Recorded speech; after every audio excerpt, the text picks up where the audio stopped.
Roman Reigns की सब लेना चाहते हैं, यूनिवर्सल चैंपियनशिप। रोमन रेंस सबको देना चाहते हैं यूनिवर्सल चैंपियनशिप मैच। आखिर गोल्डबर्ग और ड्रू मैकइंटायर ने रोमन रेंस को चैलेंज करा और उनकी इंसल्ट भी करी। साथ में मैट रिडल ने गोल्डबर्ग को क्या कहा, गोल्डबर्ग आखिर क्यों इतने ज्यादा जलते हैं जॉन सीना से, हमें अंडरटेकर वर्सेस स्टिंग का मैच WWE में आज तक क्यों नहीं देखने को मिला, क्या जॉन सीना भी एवोल्यूशन का पार्ट होने वाले थे बटिस्टा और रेंडी ऑर्टन के साथ, शॉर्लेट फ्लेयर आंद्रादे के साथ करेंगी अपनी WWE रिटर्न।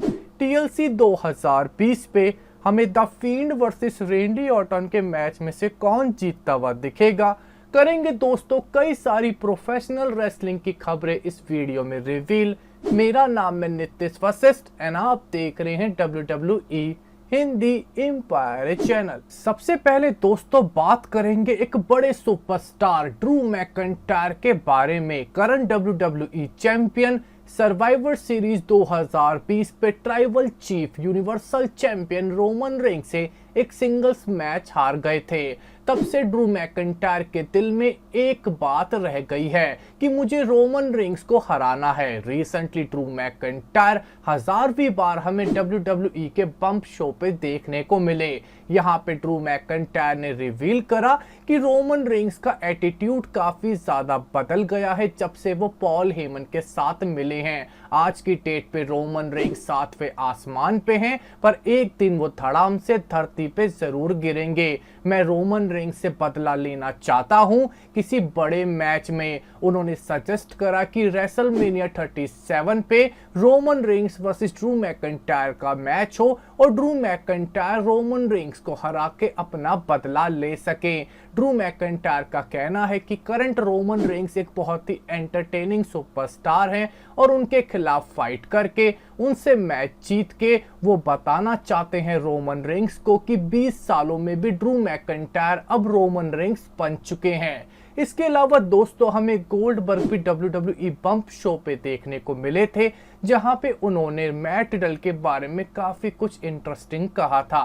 पर मैट रिडल ने बम्प शो पे अपना रिएक्शन देते हुए कहा कि अगर गोल्डबर्ग मेरे को टच कर देते तो उसके बाद गोल्डबर्ग को पता चलता कि मैट रिडल किस चिड़िया का नाम है। मैट रिडल ने कहा कि गोल्डबर्ग उनसे रियल लाइफ फाइट में भिड़ भी नहीं सकते, वो एक झटके में गोल्डबर्ग को मिट्टी का स्वाद चखा देते।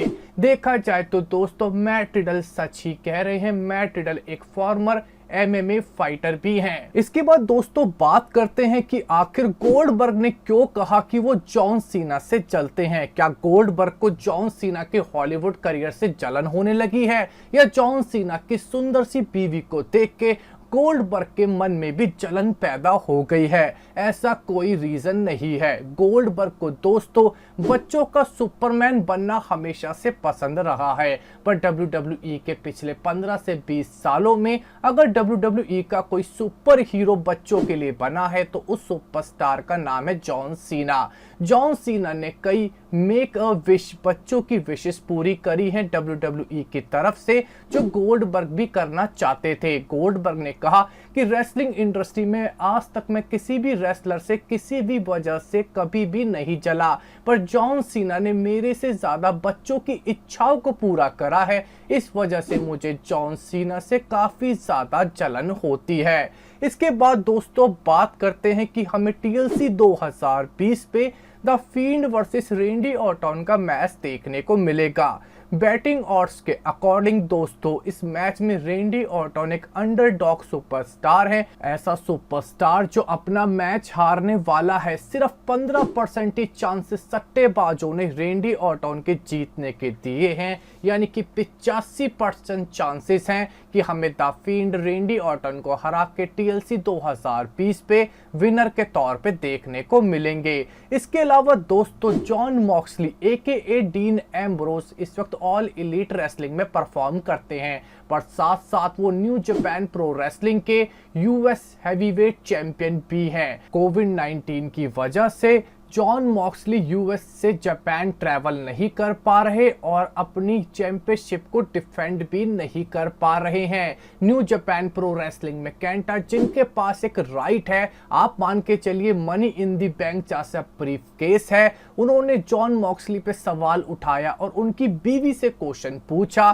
क्या रेने तुम मुझे बता सकती हो कि मेरे को अपना ये ब्रीफ केस कितनी बार डिफेंड करना पड़ेगा, तब जाके जॉन मॉक्सली मेरे को चैंपियनशिप का मैच देंगे। अभी तक तो जॉन मॉक्सली या रेने यंग ने केंटा को कोई रिस्पांस नहीं दिया है। इसके अलावा दोस्तों हमें अंडरटेकर वर्सेस स्टिंग एक ड्रीम मैच बन के ही रह गया। अब तो टेकर भी रिटायर हो चुके हैं और स्टिंग भी ऑल एलीट रेसलिंग में चले गए हैं। तो आखिर दोस्तों WWE में हमें कभी ये मैच क्यों नहीं देखने को मिला? जिम कॉर्नेट के अकॉर्डिंग दोस्तों WWE कभी डिसाइड ही नहीं कर पाती कि मैच अंडरटेकर को जितवाना है या स्टिंग को जितवाना है। अगर रिजल्ट देती भी तो कोई बॉस्ट रिजल्ट ही इसमें मिलता, जिस वजह से सारे फैंस अंडरटेकर वर्सेस स्टिंग से जितनी उम्मीदें लगा के बैठे थे वो सारी तहस नहस हो जाती। अंडरटेकर वर्सेस स्टिंग कभी भी मैच WWE में नहीं होने वाला था। अगर करवाया जा सकता था तो अंडरटेकर और स्टिंग को एक टैग टीम बना के एक विलन टीम के खिलाफ मैच में भिड़वाया जा सकता था, जो वो भी पॉसिबल ना हो पाया। इसके बाद दोस्तों बात करते हैं कि आखिर जॉन सीना कभी भी एवोल्यूशन का हिस्सा क्यों नहीं बने थे।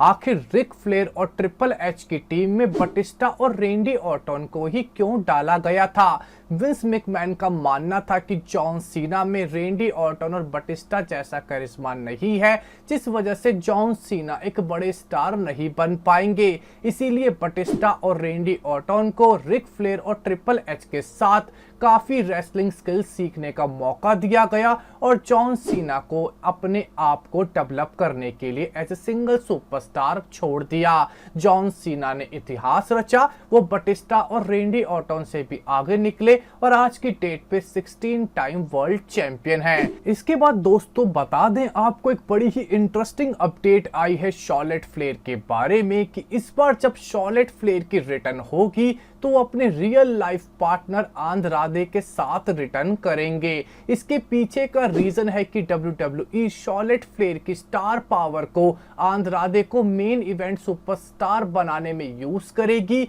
यानी कि दोस्तों अब हमें शॉर्लेट फ्लेयर और आंद्रादे की एक मिक्स टैग टीम, या कह सकते हैं कि शॉर्लेट फ्लेयर मैनेजर बन के आंद्रादे की हमें WWE में आती हुई दिख सकती हैं। इसके बाद दोस्तों अब हम बात करेंगे गोल्डबर्ग वर्सेस रोमन रेंस के बारे में।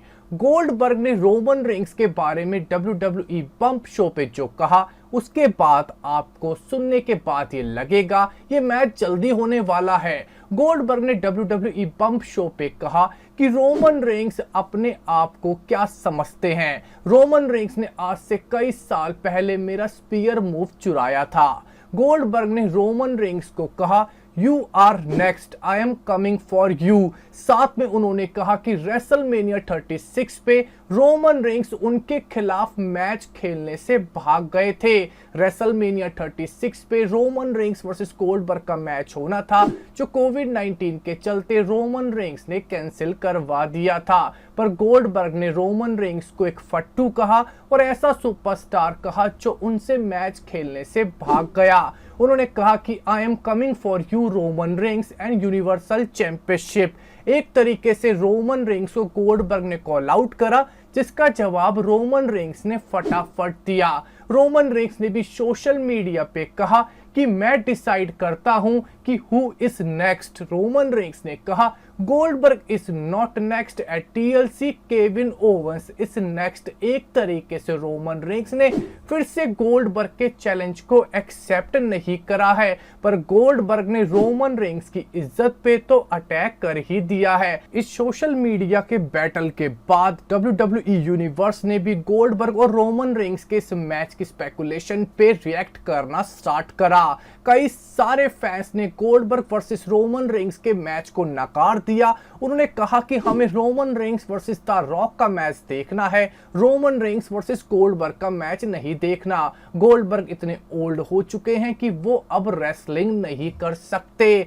दोस्तों काफी उम्मीद है कि Roman Reigns versus the rock का मैच तो हमें रेसलमेनिया 37 पे देखने को मिलेगा और रेसलमेनिया 37 से पहले ही हमें रोमन रेंस वर्सेस गोल्डबर्ग का मैच देखने को मिल सकता है रॉयल रंबल 2021 पे। तो दोस्तों हमारा क्वेश्चन आपसे साफ है, क्या आपको लगता है कि गोल्डबर्ग रोमन रेंस से लड़के उनकी यूनिवर्सल चैंपियनशिप जीत सकते हैं? आप अपना ओपिनियन हमारे कमेंट सेक्शन में जरूर दीजिएगा। हमारे इस वीडियो को देखने बहुत बहुत शुक्रिया। हमारे चैनल को सब्सक्राइब कीजिए, लाइक एंड शेयर। आपका बहुत बहुत धन्यवाद।